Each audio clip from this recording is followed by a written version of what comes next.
देखिए, मैं आज आप सबों को दो बातों की ओर ध्यान दिलाना चाहूँगा। बंधुओं, याद करें, आज की पढ़ाई में, आज की व्यवस्था में, शिक्षा जगत में एक बहुत बड़ा दोष आ चुका है। वे सारे दोष कुछ ऐसे भी हैं जिनमें शब्दों के बोध न होने से सरस्वती का निरादर हो रहा है। और सरस्वती के निरादर का मतलब आपकी भक्ति, आपकी श्रद्धा में कमी आ रही है, आपकी सभ्यता, आपकी संस्कृति में कमी आ रही है। लिखा है, पाणिनि ने बताया है, शब्दे ब्रह्मणि निष्णातः, शब्द ही ब्रह्म है, इसमें जो निपुण होगा वह ब्रह्म की प्राप्ति करेगा। यह नहीं है कि वह तपस्या से ही सिर्फ प्राप्त करेगा। शब्दों का सही बोध है तो आप ईश्वर को भी प्राप्त कर सकते हैं। लेकिन आज आप शब्दों के पीछे है ही नहीं। मैं स्वयं आपको शब्दों का अर्थ बताना चाहूँगा। आप जरा बतावें कि वो शब्द है क्या। तो सीधा सा शब्द का अर्थ है, आप देखिएगा, इधर उधर की बहुत सारी बातें व्याकरण में हम कहेंगे, लेकिन शब्द में 3 अक्षर होते हैं। एक स है, आधा व है और द है। क्या स से संकर नहीं हुआ? क्या व से वचन नहीं हुआ? क्या द से देना नहीं हुआ? क्या शंकर ने हमें शब्द नहीं दिए हैं? इति माहेश्वराणि सूत्राणि किसने कहा है? अयिक आदि जो बताए गए हैं कहाँ से बने? सूत्र रूप में बड़े बड़े अक्षरों का बोध तनिक में करा दिया जाता है और आप भूल जाते हैं। यहाँ तो बड़े बड़े तत्वों का ज्ञान पुस्तक हिसाब में भी सूत्र के रूप में बना दिया जाता है। मैं यहाँ आपको एक हिसाब भी देना चाहूँगा। संस्कृत में श्लोक के रूप में एक सवाल है जो हाइट एंड डिस्टेंस है, जिसे चौथा क्लास में यहाँ के बच्चों को पढ़ाया जाता था। विश्व में कोई भी ऐसी स्थिति नहीं, ऐसा स्थान नहीं है जहाँ श्लोक में हिसाब दिया जा रहा हो। मैं आपको सुनाई जा रहा हूँ। वृक्षादः सतोच्छ्रयात् सज्जुगम वापिं कपि कोप्यात्। सीधे कहा गया है, बच्चे, 100 हाथ ऊंचे पेड़ से उछलकर कोई बंदर सरोवर में पानी पीने के लिए आ गया। भूतिर्जाथ परोद्धतम श्रुतिपथेन, कर्ण मार्ग से दूसरा बंदर भी उछल कर आया। तो जातैवं समता तयोर जदयुगम, दोनों मिलकर एक साथ हो गए।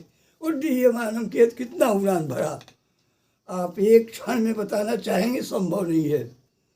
लाख आपकी पढ़ाई अच्छी हो गई हो, लेकिन यहाँ हमारे गुरुओं ने हमें चौथा क्लास में जो सूत्र दे रखा था, क्षण में बन जाएगा।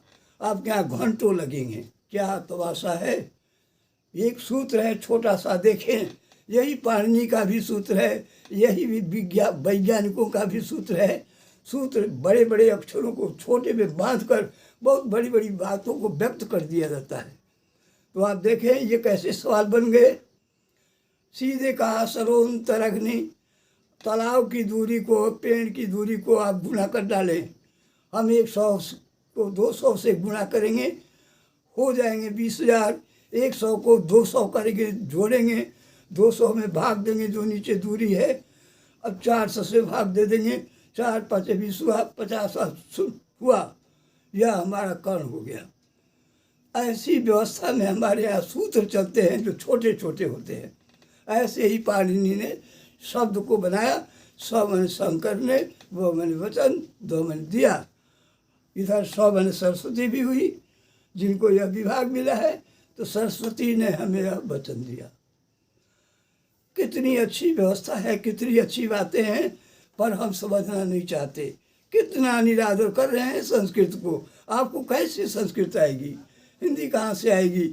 कोई भी आप शब्द देखेंगे वो अंग्रेजी का नहीं है।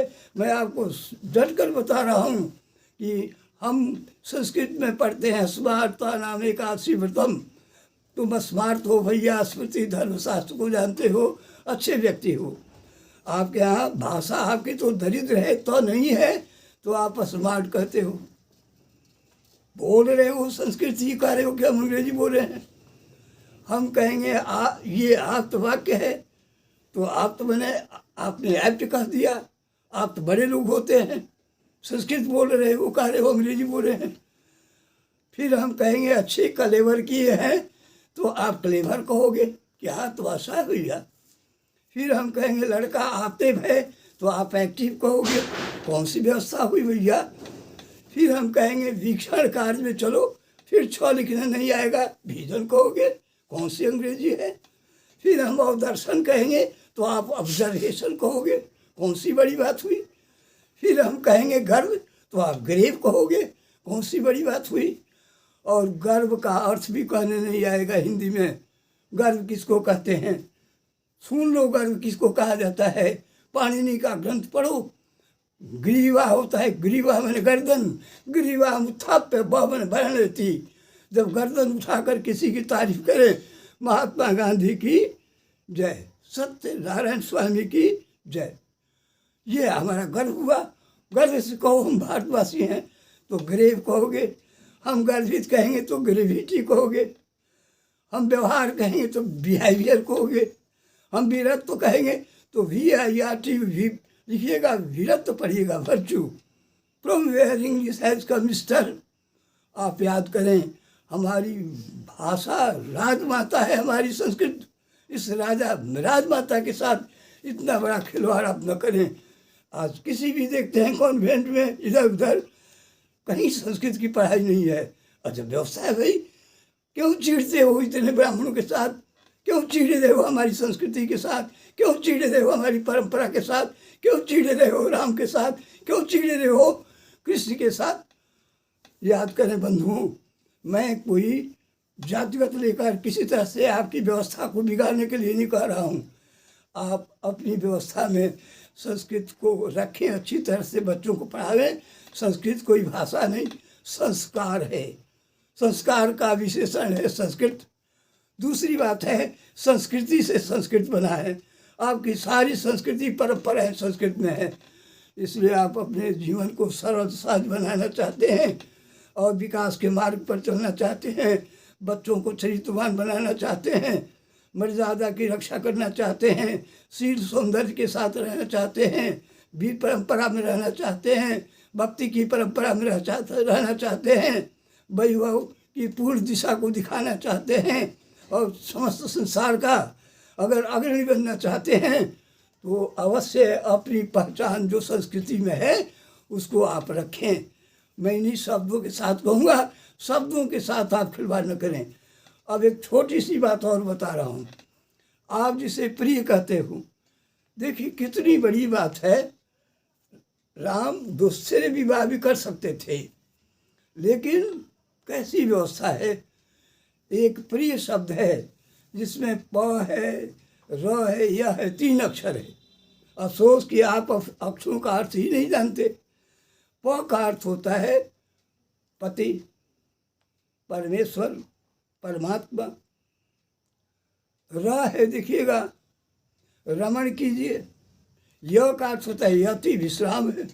यानी प्रिय का अर्थ हुआ कि कोई भी पत्नी जो बनी है वो अपने पति के साथ ही रमण करे, इसके बाद यति हो जाना चाहिए, विश्राम। माने एक पति, इसलिए एक पति की व्यवस्था यहाँ की गई। और पति के लिए भी कहा गया, प से तो पत्नी भी होती है, पति ही सिर्फ नहीं हुआ। इसलिए पुरुष को भी एक पत्नी व्रत का ही पालन करना चाहिए। इसलिए हमारे श्री राम जी ने एक ही पत्नी के व्रत का पालन किया था। हमारी भी ऐसी ही व्यवस्था होनी चाहिए, और हमारी बुद्धि, हमारे विचार इधर उधर न जाएं। इसलिए परदारेषु मातृवत परदारेषु परद्रव्येषु लोष्टवत् आत्मवत् सर्वभूतेषु जः पश्यति स पंडितः। पंडित कोई संस्कृत पढ़ने से नहीं होता है, पुराणों के पढ़ने से नहीं होता है। जिनमें ऐसी धारणा होगी, आत्मवत् परदारेषु, किसी की और पत्नी को जब आप अपना समझिएगा, और लोष्टवत्, सारे व्यक्तियों के धन को आप अगर ढेला समझेंगे और सारे व्यक्तियों में अपना दर्शन कीजिएगा, आत्मदर्शन, तो उसी को पंडित कहा जाएगा। इसलिए बंधुओं, मैं इन शब्दों के साथ आपको फिर कहना चाहूँगा कि इन शब्दों के साथ आप खिलवाड़ न करते हुए इसके मूल अर्थ को जानने का प्रयास करें। तो प्रिय का अर्थ हुआ मैंने पत्नी में ही रमण करे, पत्नी उसके बाद यति होना चाहिए, यानी विश्राम हो जाना चाहिए, यही प्रिय का अर्थ होता है। अब क्षमा करेंगे, मैंने 2-4 शब्दों के ऐसे ही अर्थ बताए। तो वाणी के बारे में भी आप सुन लें। वाणी सिर्फ वर्ण नहीं है, वाणी में भी देखेंगे आप 2 अक्षर है, ब है, न है, वो वाणी है। यानी वाणी बनने में हमारे यहाँ एक आचार्य हुए हैं जिनका नाम भर्तृहरि है। राजा तो थे लेकिन भर्तृहरि भी विद्वान थे। उन्होंने व्याकरण के बहुत सारे अच्छे ग्रंथ लिखे हैं, वाक्यपदियम, नीति शतकम भी साहित्य में, और साहित्यिक बात भी लिखे हुए हैं। हर जगह उनकी प्रतिभा काम करती थी। वो भर्तृहरि थे राजा। उन्होंने वाक्यपदियम में बड़े प्रेम से वाणी का अर्थ व्यक्त किया है। परा पश्यंती मध्यमा बैखरी। किसी बीज को आप अगर छोड़ेंगे कहीं तो उसमें पहले अंकुर होगा, तब पत्ते आएंगे, पुष्प होंगे, तब फल होगा। वैसे भी 4 अवस्था होती है। एक परा है जो विष्णु के पास वाणी थी, उसके बाद पश्यंती ब्रह्मा के पास आ गई, ब्रह्मा को दे दिया, ब्रह्मा ने वायु को दे दिया मध्यमा, और वायु ने इसको टकरा दिया मस्तक से, तो वक्त्रात्मनि सरती, यह वाणी मुख से निकल गई। इसलिए यह वाणी है जो वक्त्रात्मनि सरती, मुख से निकले।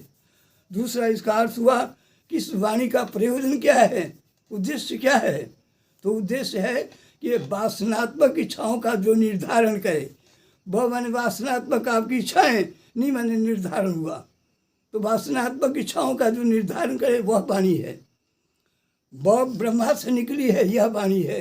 विष्णु से निकली है, यह वाणी है। विभूति भूषण शंकर से निकली है, यह वाणी है। फिर वाणी का अर्थ होगा कि विघ्नों का जो निवारण करे। आप कहीं पकड़ में आ गए, हल्ला किया, चोर लोग जुट गए, तो विघ्नों का निवारण करने वाली वाणी है। वासनात्मक इच्छाओं का निर्धारण करने वाली वाणी है। सिर्फ व्याकरण ही वाणी नहीं है।